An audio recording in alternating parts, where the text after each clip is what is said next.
ॐ जयन्ती मंगला काली भद्रकाली कपालिनी दुर्गा क्षमा शिवा धात्री स्वाहा स्वधा नमोस्तुते भगवत्यै नमः पराम्बिकायै नमः। ॐ पूर्णमदः पूर्णमिदं पूर्णात् पूर्णमुदच्यते पूर्णस्य पूर्णमादाय पूर्णमेवावशिष्यते। ॐ शान्तिः शान्तिः शान्तिः। शङ्करं शङ्कराचार्यं केशवं बादरायणं सूत्रभाष्यकृतौ वन्दे भगवन्तौ पुनः पुनः। अखण्डं सच्चिदानन्दम् अवाङ्मनसगोचरम् आत्मानमखिलाधारम् आश्रयेभीष्टसिद्धये अर्थतोऽप्यद्वयानन्दान् अतीतद्वैतभानतः गुरूनाराध्य वेदान्त सारं वक्ष्ये यथामति। चलिए चला जाए। तो पिछले पाठ में बाबू हम लोगों ने वेदांत के अनुबंध चतुष्टय को देखा, ठीक है ना। अनुबंध चतुष्टय कौन कौन होते हैं? अधिकारी, विषय, संबंध और प्रयोजन, चार होते हैं। अनुबंध चार है इसलिए अनुबंध चतुष्टय कहते हैं।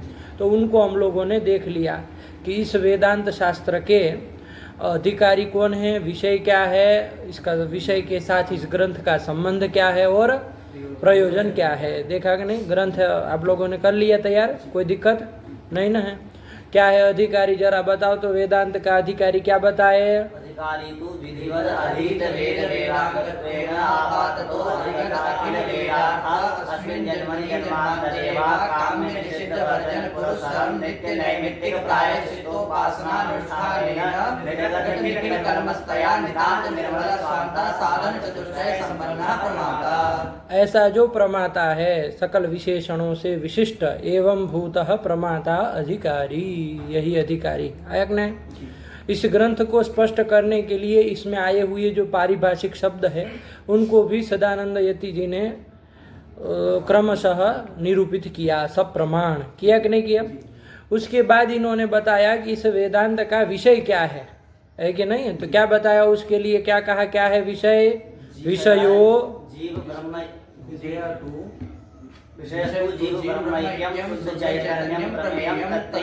दंतानाम तात्पर्य।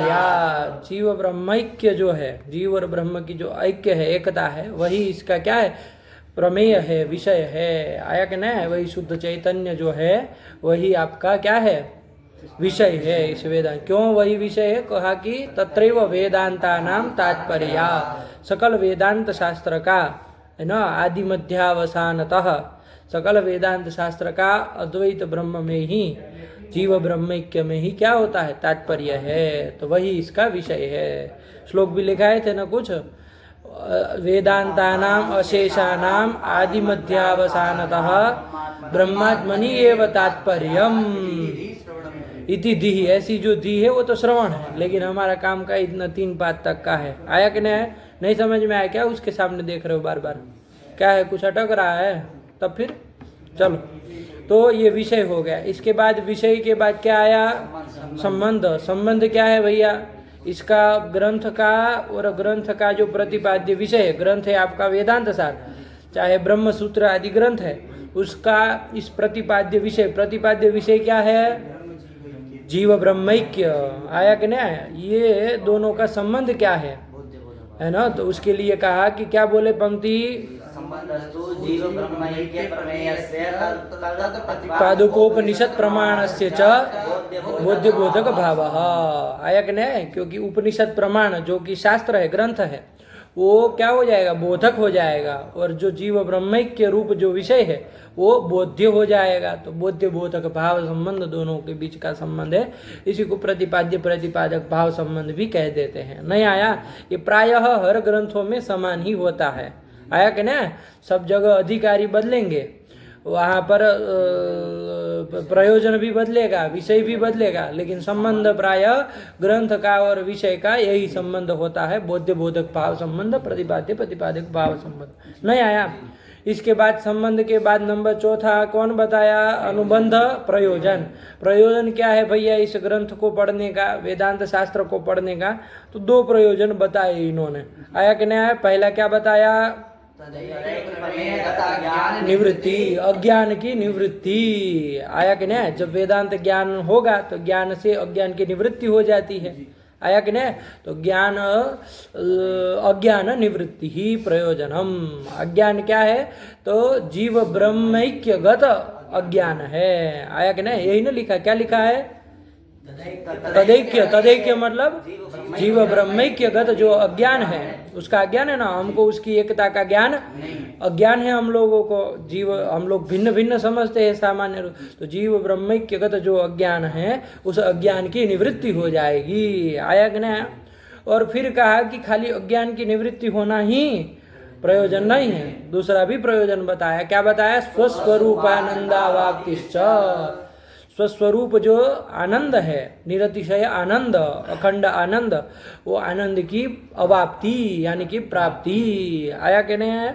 ये भी प्रयोजन है। आया कि नहीं? उधर नैयायिकों की तरह खाली ये एक विंशति दुखों का ध्वंस हो जाना, इतना इसको मोक्ष नहीं मानते, वो तो है, लेकिन स्वस्वरूप आनंद की प्राप्ति भी। वो आनंद कैसा है? आनंद की प्राप्ति कही। आनंद जो है वो कोई बाहरी वस्तु नहीं है कि नहीं है कि जिस जो नहीं था और उसको प्राप्त, वो स्वस्वरूप ही है। आया कि नहीं? स्वयं का स्वरूप ही है। स्वस्वरूप जो आनंद है उसकी अवाप्ति। अब प्रश्न होगा जब स्वस्वरूप ही आनंद है तो फिर प्राप्ति कैसे होगी? तो आपको बताया कि प्राप्ति मतलब अभिव्यक्ति। आया कि नहीं आया? आपको कल पाठ में बताया प्राप्ति दो तरह की होती है। प्राप्ति और प्राप्ति। क्या क्या? प्राप्ति की प्राप्ति और एक अप्राप्ति की प्राप्ति। अप्राप्त की एक प्राप्ति और एक प्राप्त की प्राप्ति। एक तो होता है कोई चीज आपके पास नहीं है तो उसको आपको प्राप्त हुआ, तो अप्राप्त की प्राप्ति हुई। आया कि नहीं? एक चीज कोई चीज आपके पास है ही, बस खाली आपको उसका मतलब किसी कारण से हो गया कि नहीं है नो, ज्ञान नहीं रहा उसका, तो ढूंढने लगते हैं कि नहीं। गले में जैसे माला पड़ी, जैसे दृष्टांत दिया, सुंदर दृष्टांत है। अक्सर हम लोगों के प्राय ऐसा होता है, अंगूठी हाथ में पहनी है और ढूंढ रहे पूरे घर में, कहाँ है अंगूठी अंगूठी अंगूठी अंगूठी, या तो जेब में पड़ी है कि नहीं है, और ढूंढ रहे हैं। फोन कभी फिर वो निचले वाले पीछे के वो उसमें रख दिया जेब में और ढूंढ रहा है पूरे उसमें, फिर कहेगा अरे नहीं नहीं इधर ही है, मिल गया मिल गया। अब मिला क्या? आप ही के तो पास था। तो ये प्राप्त की ही प्राप्ति है। वो अज्ञान था तो उसकी निवृत्ति हो गई। आया कि नहीं आया? तो जो था वो चीज़ आप ही के पास थी। तो वैसे ही आनंद स्वस्वरूप ही है नो, लेकिन उसकी क्या हो जाएगी? प्राप्ति मतलब वो प्राप्त ही है। प्राप्त की प्राप्ति इसको कह दिया जाए। अभिव्यक्ति शब्द भी कह दो तो एकदम स्पष्ट रहेगा, अभिव्यक्ति हो जाएगी। आया ना? तो ये भी प्रयोजन है। स्वस्वरूपानंदावाप्तिश्च। बेटी बात कि नहीं आई? यही है अनुबंध चतुष्टय। साफ आ गया? वेदांत सार के अनुबंध चतुष्टय में कोई संदेह नहीं है। अब इसके बाद हम लोगों को आगे बढ़ना है। चला जाए आगे। चलिए क्या आया? अयम अधिकारी जनन मरणादि संसारानल संतप्तो प्रदीप्त शिरा जलराशि मिवोपहार पाणी श्रोत्रियम ब्रह्मनिष्ठम गुरु उपसृत्य तम अनुसरति। ये कह अयम अधिकारी, ये जो अधिकारी है ना, पूर्व में बता दिए। एवं भूतः, ये सकल विशेषणों से विशिष्ट जो प्रमाता है वो अधिकारी है। उसमें सब विशेषण भी आई गए। तो मुमुक्षु जो अधिकारी है, मोक्ष की दृढ़ इच्छा वाला जो पुरुष है कि मोक्षों में भूयात, ऐसी दृढ़ इच्छा, अन्य इच्छा रहित दृढ़ इच्छा वाला जो मुमुक्षु है, मोक्ष की इच्छा वाला, उस वो जो अधिकारी, अयम अधिकारी, ऐसा ये अधिकारी जो है वो जनन मरणादि संसारा नल संतप्तः उपहार पाणि श्रोत्रियम ब्रह्मनिष्ठम गुरुम उपसृत्य। वो अधिकारी कैसा है? तो एक विशेषण उसका दिया, ध्यान से समझिए। जनन मरणादि संसारानल संतप्त, संसार रूप जो अनल है ना, अनल मतलब समझते हैं अग्नि, संसार को अग्नि का वो दिया जा रहा है, तो संसार अग्नि से संतप्त है, संसार रूपी अग्नि से क्या है वो संतप्त है, ठीक है ना। कौन? वो अधिकारी जो मुमुक्षु अधिकारी है, प्रमाता अधिकारी है, वो संसार रूप जो अनल है, अग्नि है, संसार अग्नि है एक रूप से, है ना, तपाता है जीवों को, है कि नहीं? तो संसार अग्नि से वो संतप्त है। आया कि नहीं? संसार कैसा है? तो कह दिया जनन मरणादि, जनन मरणादि रूप संसार है ना। जन्म, जनन, जन्म, मरण आदि से आदि, व्याधि, उपाधि, बहुत सारे नाना प्रकार के कष्ट है ना बाबू। तो ऐसा ये जो संसार है अग्नि स्वरूप, उस संसार से संतप्त वो अधिकारी। समझ में आया कि नहीं आया? देखो जनन कह दिया, जनन भी बाबू बहुत सारे ना, एक जन्म तो होता नहीं किसी का, कितने सारे जन्म होते हैं। कभी पशु योनि में गया, कभी वृक्ष योनि में गया, कभी जीव बना, जंतु क्या क्या सब नाना प्रकार का, कभी मनुष्य बना। ऐसी ऐसी योनियाँ प्राप्त होती है कि प्यास लगे तो पानी नहीं मिलता है, भूख लगी है भोजन नहीं मिलता है, कितना कष्ट होता है, नहीं होता है? मरण में भी कितने प्रकार का कष्ट होता है, नहीं होता है? आदि से आदि व्याधि, मनुष्य योनि भी मिली तो कितनी सारी आदि व्याधि उपाधि सब रहते कि नहीं रहते। तो ऐसा जो ये संसार रूपी अनल है, अग्नि है कि नहीं है, जो कि सभी जीवों को क्या कराता रहता है? तप्त करता है, जलाता है ना, संतप्त करता है। तो ऐसा संतप्त जो इस संसार अग्नि से संतप्त जो अधिकारी है ना, वो गुरुम उपसृत्य, वो गुरु के पास जाता है। क्या होता है? वो गुरु के पास जाता है। अरे जब वो संतप्त हुआ संसार से तो कहा जाएगा गुरु के पास जाता है। इसमें एक दृष्टांत दिया इन्होंने, प्रदीप्त शिरा जलराशिम इव, दृष्टांत दिया है बीच में। क्या कहा? प्रदीप्त शिरा जलराशिम इव, जैसे प्रदीप्त शिरा, प्रदीप्त शिरा मतलब प्रदीप्तम शिरः यस्य पुरुषस्य, प्रदीप्त हो गया है ना, प्रदीप्त हो गया है सिर, सर जिसका, जिस पुरुष का, है ना। जैसे गर्मी के दिन हो, ये आपके मतलब मई जून के समय हो, तो जो दोपहर के समय में जो आदमी रहता है, सर धमकता है कि धूप की वजह से, कितना मतलब ताप रहता है। तो ऐसा प्रदीप्त सर वाला है ना, जिसका सर मतलब एकदम गर्म हो चुका है गर्मी के मारे, मतलब तो वो क्या ढूंढता है? सबसे पहले जल राशि के पास जाता है कि नहीं जाता है? कि जाके गंगा जी में डुबकी लगाए ठंडे पानी में, या तो घर जा रहा है तो घर पे जाके पहले बाथरूम में जाके नहाएगा, पहले शावर के नीचे, करता है कि नहीं करता? तो जल राशि के पास जाता है कि नहीं जाता है? प्रदत्त शिरा जो पुरुष है वो जैसे जल राशि के पास जाता है, वैसे ही ये अधिकारी, आपका जो मुमुक्षु अधिकारी है, वो ये संसार अग्नि से जो संतप्त है, वो गुरु उपसृत्य, गुरु के पास जाता है। दृष्टांत समझ में आया कि नहीं आया? संतप्त हुआ तब उस आग को शांत करने के लिए जाएगा ना कहीं, तो जैसे वो प्रदीप्त शिरा पुरुष जल राशि के पास जाता है, वैसे ही अधिकारी जो है वो गुरु के पास जाता है। वो गुरु कैसा? कैसे गुरु के पास? कोई भी कैसे भी गुरु के पास चले जाएगा तो काम चलने वाला नहीं है। उसके लिए कहा श्रोत्रियम ब्रह्मनिष्ठम, गुरु का विशेषण है। गुरु कैसा होना चाहिए? श्रोत्रिय होना चाहिए, ब्रह्मनिष्ठ होना चाहिए। श्रोत्रिय का क्या तात्पर्य है? तो एक सूत्र ही आपका पाणिनीय सूत्र है ना व्याकरण में, श्रोत्रियम छंदोधीते, श्रोत्रियम निपातन से सिद्ध करता है ना, तो किस अर्थ में? तो कहा छंदोधीते, छंदः वेदम अधीते, वेद को अध्ययन करने वाला है ना जो है, उसको कहते श्रोत्रिय। आया कि नहीं आया?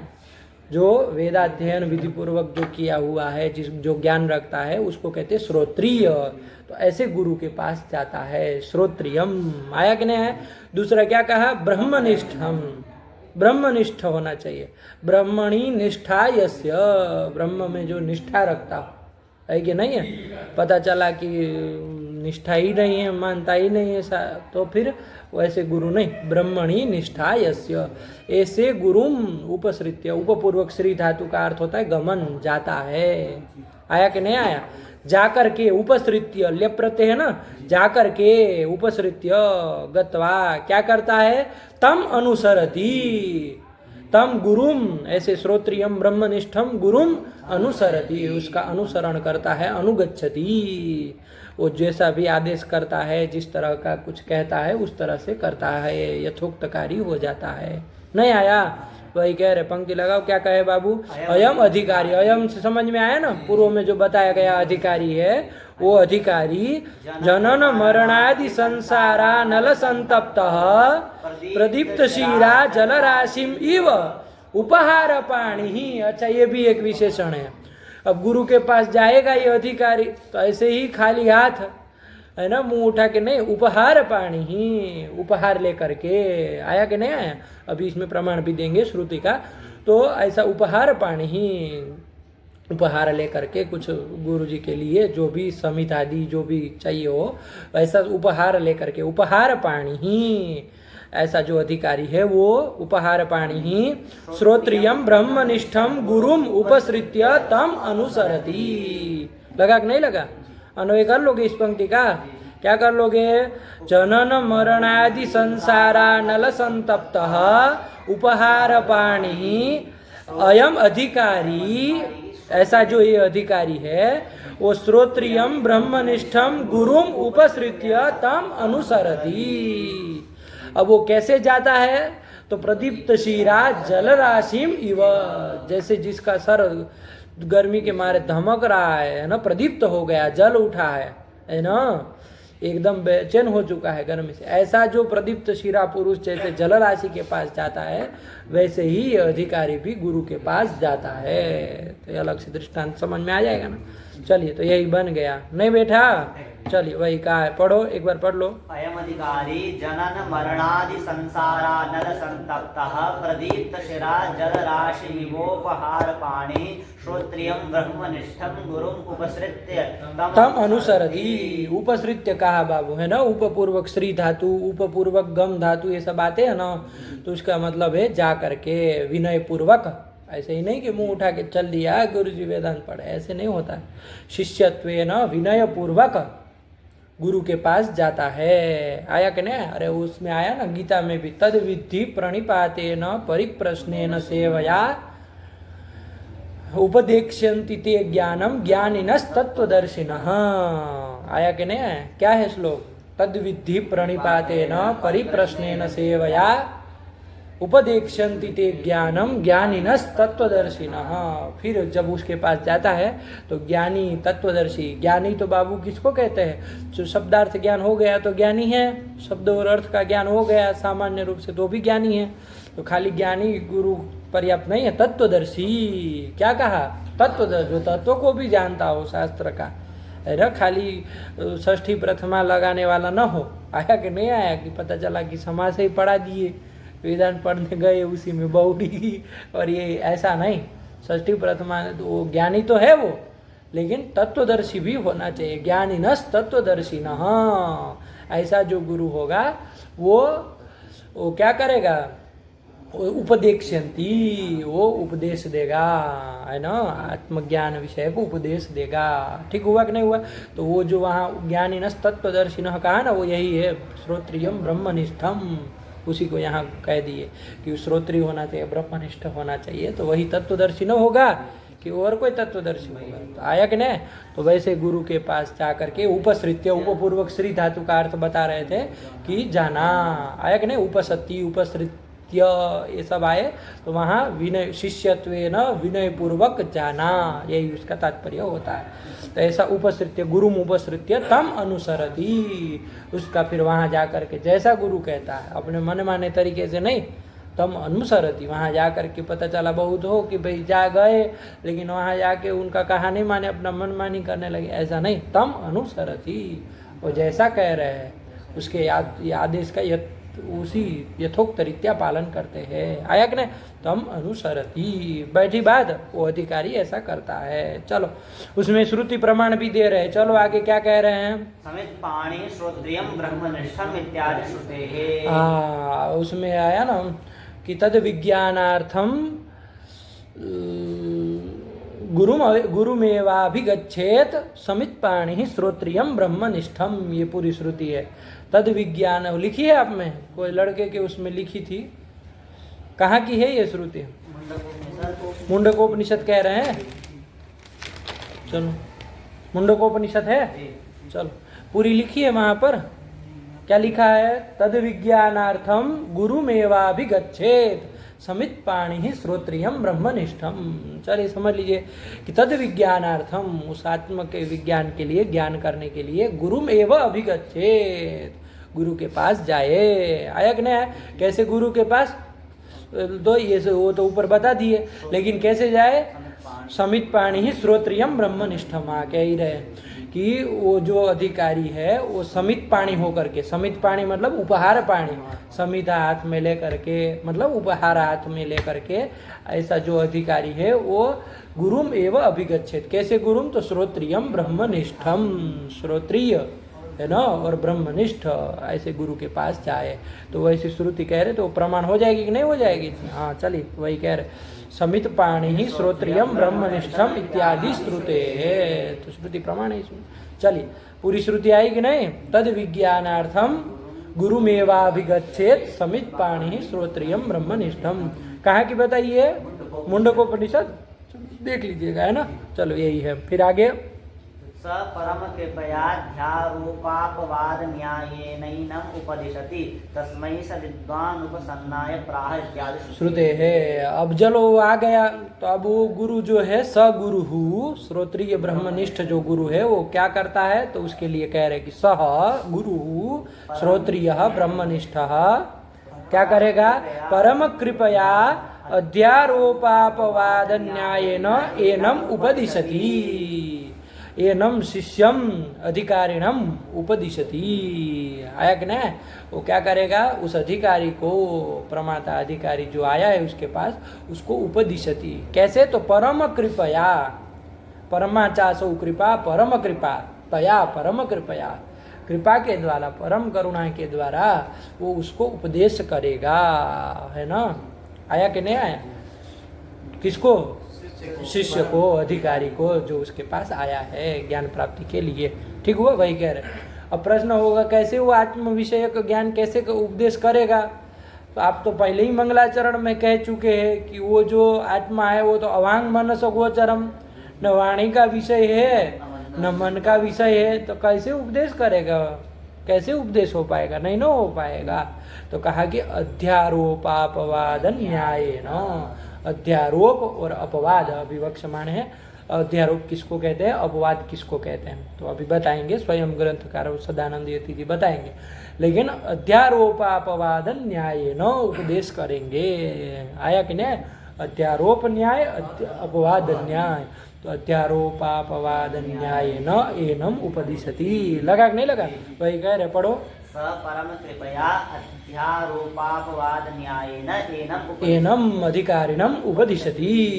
है कि नहीं है? उसमें भी श्रुति दे रहे प्रमाण। क्या कहे? तस्मै स विद्वान् उपसन्नाय प्राह, तस्मै स विद्वान, सह विद्वान मतलब गुरु, श्रोत्रिय ब्रह्मनिष्ठ गुरु, तस्मै उपसन्नाय, जो उपसन्न, जो समीप में आया हुआ, विनय पूर्वक शिष्यत्वेन रूपेण समीप में आया हुआ जो शिष्य है कि नहीं है, तस्मै प्राह, है ना, उसको उपदेश देते हैं आत्मा का। आया कि नहीं? अध्यारोपापवाद न्याय न। आया कि नहीं? तो वही श्रुति प्रमाण हो गई। तस्मै स विद्वान उपसन्नाय प्राह। अन्वय कर लो श्रुति का। स विद्वान तस्मै उपसन्नाय प्राह। नहीं आया? यदि श्रुते है। कहाँ की श्रुति है? ये भी मुंडकोपनिषद। चलो क्या आगे पीछे क्या हम समझेंगे? श्रुति बोलो, सभी श्रुतिमय है, बार बार वही आ रही है। आगे और पीछे क्या होता है? मुंडकोपनिषद की है। चलो तुम क्या कह रहे हो? वो 12 है, ये 13 नंबर समित पानी वाली करें 12 की और ये 13। अच्छा, वहाँ मुंडकोपनिषद में ही उसके तुरंत बात की है। तो बहुत सुंदर। हाँ ये बताओ ना, तो साफ बताओ, बताना है तो अच्छा है। मुंडकोपनिषद मतलब क्रम से ही होगा ना। पहले कहा कि स गुरुमेव अभिगच्छेत तद विज्ञानार्थम, फिर उसके बाद श्रुति में कहा कि स विद्वान तस्मै उपसन्नाय प्राह। तो वहाँ भी क्रम से ही चल रहा है। तो चलो वहाँ जाके खोल के देखेंगे तो उपनिषद आएगा कि नहीं आएगा? कुछ पद पदार्थ नहीं खुलेगा। तो फिर चलिए, तो इत्यादि श्रुते है। चलो अयम अधिकारी जनन मरणादि संसारानंद संतप्तो प्रदीप्त शिला जल राशिमिव उपहार पाणी श्रोत्रियं ब्रह्मनिष्ठं गुरुं उपसृत्य तम अनुसरति समित पाणी श्रोत्रियं ब्रह्मनिष्ठम इत्यादि श्रुतेः स परम कृपया अध्यारोपापवाद न्यायेन एनम् उपदिशति तस्मै स विद्वान् उपसन्नाय प्राह इत्यादि श्रुतेः। ये इत्यादि श्रुते हैं। चलो अब प्रश्न होगा भैया कि आपने कहा कि अध्यारोप और अपवाद न्याय न उपदेश करेंगे, क्या है अध्यारोप है कि नहीं है, क्या है अपवाद, प्रश्न होगा कि नहीं होगा। तो उसी को पहले अध्यारोप है ना, तो उसी अध्यारोप क्या है उसको सदानंद यति जी बता रहे हैं कि अध्यारोप किसको कहते हैं, है ना, जिसके द्वारा वो गुरु उपदेश करेंगे। तो अध्यारोप है क्या चीज, तो उसी को बता रहे हैं। पढ़ो बाबू। असर्प भूतायां रज्जौ सर्पारोपवद वस्तुन्यवस्त्वारोपोऽध्यारोपः वस्तुनि अवस्त्वारोपः अध्यारोपः। यही अध्यारोप का पूछे कोई लक्षण स्वरूप अध्यारोप क्या है, तो वस्तुनि अवस्त्वारोपः, वस्तु में, है ना, किसी वस्तु में, पदार्थ में अवस्तु का आरोप करना, आरोप, यही अध्यारोप है। आया कि नहीं? जैसे रज्जू पड़ी है, मंद अंधकार है कि नहीं है, जो रात्रि का समय है, अंधकार है, रज्जू पड़ी है, तो वहाँ पर किसी ने क्या समझ लिया, सर्प समझ लिया उसको, अयम सर्पः, ये समझ लिया कि नहीं समझ लिया। तो वो रज्जू जो वस्तु थी उसमें अवस्तु का आरोप हुआ कि नहीं हुआ, किसका आरोप हुआ, सर्प का आरोप हुआ। तो वही सर्प जो है वो अवस्तु है, उसी का आरोप किया गया है।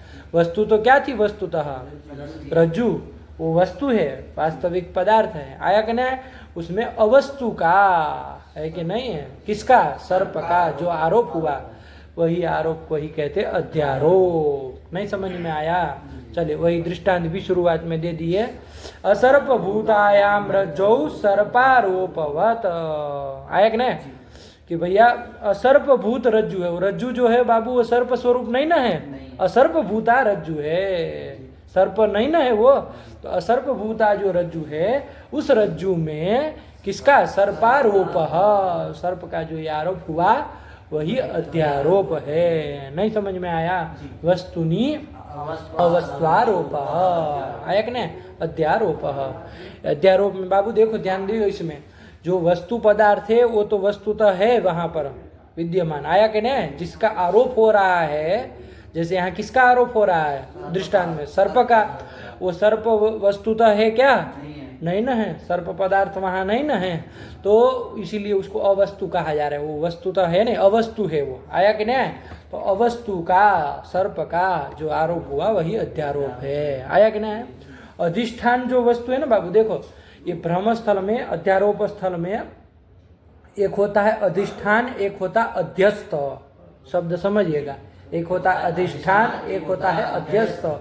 अधिष्ठान जिसमें भ्रम हुआ है, जिसमें, जैसे यहाँ रज्जू में भ्रम हुआ ना, तो रज्जू हो जाएगी अधिष्ठान, आया कि नहीं। और जिसका आरोप किया गया, किसका आरोप किया गया, सर्प का, वही अध्यस्त है, सर्प जो है वो अध्यस्त है। तो अध्यस्त पदार्थ वस्तुतः है नहीं, लेकिन अधिष्ठान पदार्थ तो वस्तुतः है, आया कि नहीं। तो लगा कि नहीं, कुछ समझ में आया अध्यारोप कि वस्तुनि, है ना, अवस्तु का आरोप, आया कि नहीं। तो वस्तु हो गई आपकी, कौन हो गई यहाँ दृष्टांत में, रज्जु, उसमें अवस्तु का, सर्प का आरोप जो हुआ, अयम सर्पः, तो ये क्या हो जाएगा आपका, अध्यारोप कहा जाएगा, आया कि नहीं। एक बात समझिए बाबू, इसके प्रसंग में जब आप अध्यारोप को समझ रहे तो, कि ये अध्यारोप स्थल में, भ्रम स्थल में बाबू अधिष्ठान का ज्ञान होना जरूरी होता है, अधिष्ठान का ज्ञान होना जरूरी होता है। बिना अधिष्ठान के ज्ञान के भ्रम नहीं हो सकता है, अधिष्ठान का ज्ञान होना जरूरी है। विशेष ज्ञान नहीं चाहिए, सामान्य ज्ञान, सामान्य ज्ञान होना जरूरी है। विशेषाग्रहण, विशेष ग्रहण न हो, विशेष रूप से आप उसको न जाने, ठीक है, लेकिन सामान्य ज्ञान तो होना ही चाहिए, आया ना। जैसे यहाँ आपने कहा कि रज्जु में आपको सर्प का भ्रम हुआ, अधिष्ठान कौन है यहाँ पर, रज्जु अधिष्ठान है, तो उसका सामान्य ज्ञान तो आपको होना चाहिए, है कि नहीं है। सामान्य आँख से आपने कुछ पदार्थ तो देखा ना, सामान्य इदंत्वेन अयम सर्प, ये कहा ना, तो इदंत्वेन रूपेण तो ज्ञान हुआ कि नहीं हुआ? तो ऐसा ज्ञान तो होना चाहिए, विशेषा ग्रहण होना चाहिए। विशेष ज्ञान रज्जुत्वेन, रज्जु का ज्ञान नहीं हो रहा है, इदंत्वेन हो रहा है, आया कि नहीं? तो ऐसा सामान्य रूप से अधिष्ठान का ज्ञान होगा तभी हो पाएगा। मान लो आपको सामान्य रज्जु का कुछ ज्ञान ही नहीं हुआ, सामान्य ज्ञान भी नहीं हुआ, तो आपको कहीं भ्रम, सर्प का भ्रम हो सकता है उसमें? नहीं हो सकता है। तो सामान्य अधिष्ठान का सामान्य ज्ञान होगा तभी वहां पर आरोप हो पाएगा, भ्रम हो पाएगा, आया कि नहीं? बिना उसके भ्रम नहीं हो सकता है, आया कि नहीं? विशेषा ग्रहण होना चाहिए, विशेष ज्ञान नहीं होगा तभी। मान लीजिए कोई रज्जुत्व है ना, उसको समझ लिया, भ्रम हो पाएगा क्या? नहीं हो पाएगा। तो विशेषा ग्रहण होता है, सामान्य ज्ञान रहता है लेकिन विशेष ज्ञान नहीं रहता, तभी वहां पर भ्रम हो गया, आया कि नहीं? तो ये जाने रहना, नहीं समझ में आया? चलो ये पदार्थ इतना हल्का फुल्का जाने रहो तब न बनेगा। चलो क्या कहा, पढ़ लो बाबू। सर्पभूतायां रज्जौ सर्पारोपवद वस्तुनि अवस्त्वारोपः अध्यारोपः। अध्यारोपः, जैसे अयम सर्प कहा तो इदम पदार्थ कौन है उसमें? रज्जु है, आया ना? उसका इदंत्वेन रूपेण ही ज्ञान हो रहा है। क्या हो रहा है? इदंत्वेन रूपेण ही उसका ज्ञान हो रहा है। तो सामान्य ज्ञान तो हो रहा है ना, कुछ तो पदार्थ दिख रहा है ना वहां पर आंख से, चक्षुरिंद्रिय से, तो वो आपका सामान्य उसका ज्ञान हुआ, इदंत्वेन रूपेण ज्ञान हुआ, आया कि नहीं? अब उसमें सर्प का क्या हो गया? अवस्तु का आरोप हो गया, तभी हो पाएगा ना बाबा। रज्जुत्वेन, रज्जु को जो जान लिया, विशेष ग्रहण जिसने रज्जु का कर लिया, उसको अवस्तु आरोप होगा? नहीं ना हो पाएगा, नहीं ना होगा, है कि नहीं? जिसको सामान्य ज्ञान भी न हो, कुछ दिखा ही नहीं, तो वहां भी हो सकता है क्या? नहीं हो सकता। कुछ तो अधिष्ठान का ज्ञान तो चाहिए, सामान्य ज्ञान चाहिए, विशेष ज्ञान नहीं होगा, विशेषाग्रहण होगा तभी वहां भ्रम होगा। लगा कि नहीं लगा? यही बात है। चलो पढ़ लो एक बार, क्या कहे? असर्पभूतायाम अध्यारोपः, ठीक है। चलो ये तो कर दिए। जैसे ये अयम सर्प वाला दे दिए, इसे ही इदम रजतम मिलता है सुक्ति में, ज्ञान हो गया इदम रजतम, ऐसा ज्ञान हो गया किसी को सुक्ति को देख करके कि ये चांदी है, तो वहां भी वस्तु में अवस्तु का आरोप हुआ कि नहीं हुआ? वहां बताओ जरा, वस्तु कौन है? सुक्ति, आया कि नहीं आया? उसमें अवस्तु का, किसका? रजत का अध्यास होता है, क्या होता है? आरोप होता है, भ्रम हो जाता है। चलो आया कि नहीं आया? होता है ना? तो वही इदम रजतम, तो वहां भी देख लो, जो अधिष्ठान कौन बनेगा वहां पर? अधिष्ठान कौन है? सुक्ति। उस अधिष्ठान का सामान्य ज्ञान है कि नहीं है? इदंत्वेन रूपेण कुछ पदार्थ ज्ञान है ना, विशेष ग्रहण नहीं है, विशेष ज्ञान उसका नहीं है। सुक्तित्वेन, सुक्ति को व्यक्ति नहीं जान रहा, इदंत्वेन रूपेण जान रहा है। तो वहां पर उस अधिष्ठान में, सुक्ति में अवस्तु का, रजत का आरोप जो अध्यास हुआ है ना, उसी को कहते हैं अध्यारोप। आया बेटी बात? चल आगे चलो। वस्तु सच्चिदानंदानंदाद्वयम् ब्रह्म। हाँ, अब आइए, ये तो दृष्टांत सब बताए। प्रकृति में वस्तु क्या है भैया? वस्तु क्या है कि नहीं है? तो कहा वस्तु सच्चिदानंदाद्वयम् ब्रह्म, ब्रह्म जो है वही वस्तु है, अधिष्ठान है, आया कि नहीं है? वही क्या है? ब्रह्म है। ब्रह्म जो है वही वस्तु है। कैसा है ब्रह्म? तो उसमें बहुत सारा कह दिया, सच्चिदानंदानंताद्वयम्, है कि नहीं है? वो सत स्वरूप है। अरे श्रुति है ना, सदैव सौम्य दमग्र आसीत, तो सत कहा तो सत स्वरूप है। फिर क्या कहा? चित, चित स्वरूप विज्ञानम आनंदम ब्रह्म, तो ज्ञान स्वरूप है, आए कि नहीं? चित स्वरूप है। फिर आनंद, आनंद स्वरूप है, आनंदम ब्रह्म, आया ना? चलो आनंद स्वरूप है। फिर अनंत कह दिया, अरे उसी में आया ना, सत्यम ज्ञानम अनंतम ब्रह्म, अनंत स्वरूप। अनंत मतलब अपरिचिन्न, जिसका कोई परिच्छेदक नहीं है, अपरिच्छिन्न है, अनंत है, आया कि नहीं?